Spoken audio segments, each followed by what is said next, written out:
Hi, it's Fraser Douglas again, the avid tent camper. In this video, I wanted to describe our recent trip down to Tampa, Florida in March of 2016.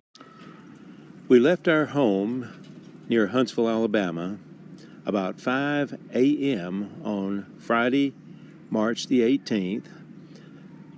We left early so that we could get through the Birmingham area before the morning rush hour.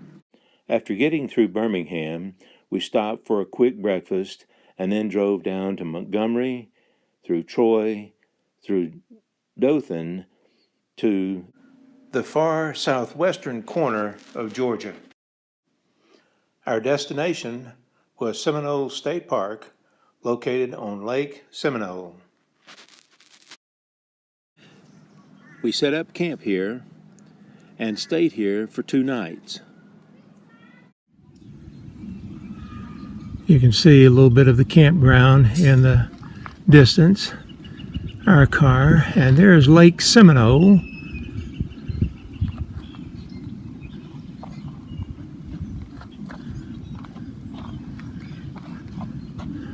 That's the beach and swimming area across the other side of the little bay. You'll see there are quite a few people that are camped here. And there's the bathroom. We especially enjoyed watching all the children playing around the campground.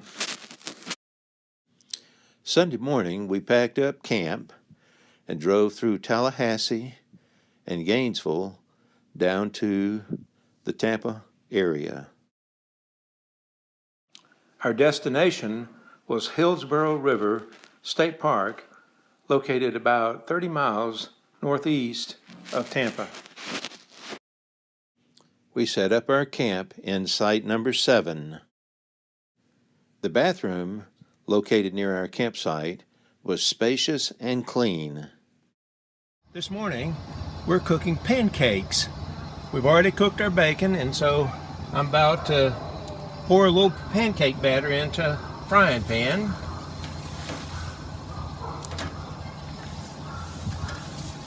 And if you'll look down here, you'll see we've already cooked a few pancakes. We're going to have pancake breakfast here pretty soon. After breakfast, we explored the Tampa area and drove across the bridge into St. Petersburg.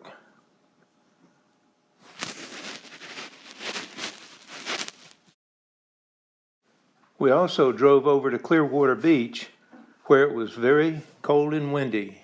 We've come back to our campsite and we prepared supper. We had a fairly big supper.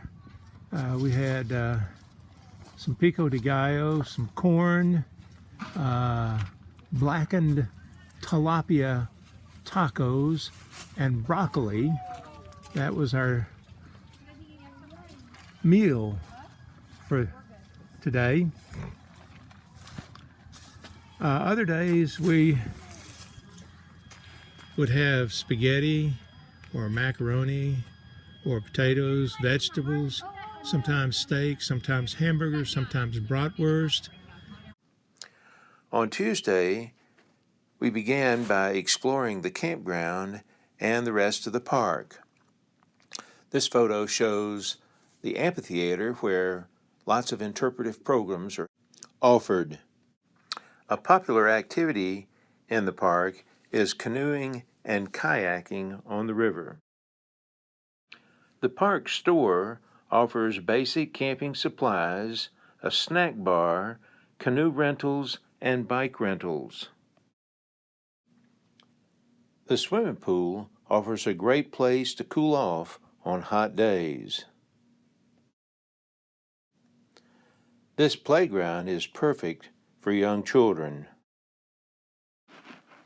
During our walk, we spotted this sandhill crane with her chicks. Tuesday night, we enjoyed visiting with my sister and her husband and eating a great roast beef meal. On Wednesday, we did a little shopping, but spent most of the day hanging around the campsite. Thursday morning began with donuts and coffee with other campers. Then we got on the tram to ride over to historic Fort Foster. The fort was built on the trail from Tampa to Ocala and served as a supply point and to protect the Hillsborough River Bridge. This is the bridge across the Hillsborough River that the fort was built to protect. According to our guide, the fort was built in one day, but when the soldiers left, it was burned to the ground by the Seminole Indians. Most of our campground neighbors were camped in RVs, but a few were camped in tents.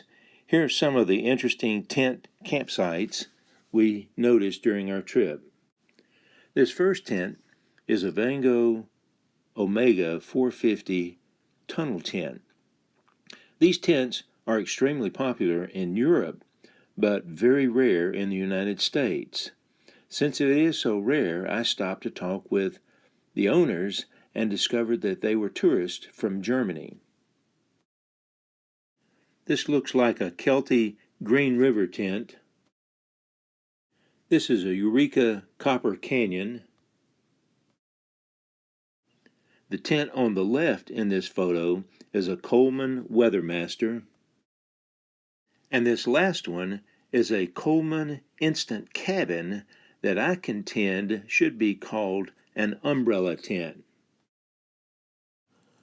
Most of our trip, the weather was cold and rainy, but we had a torrential downpour the last night.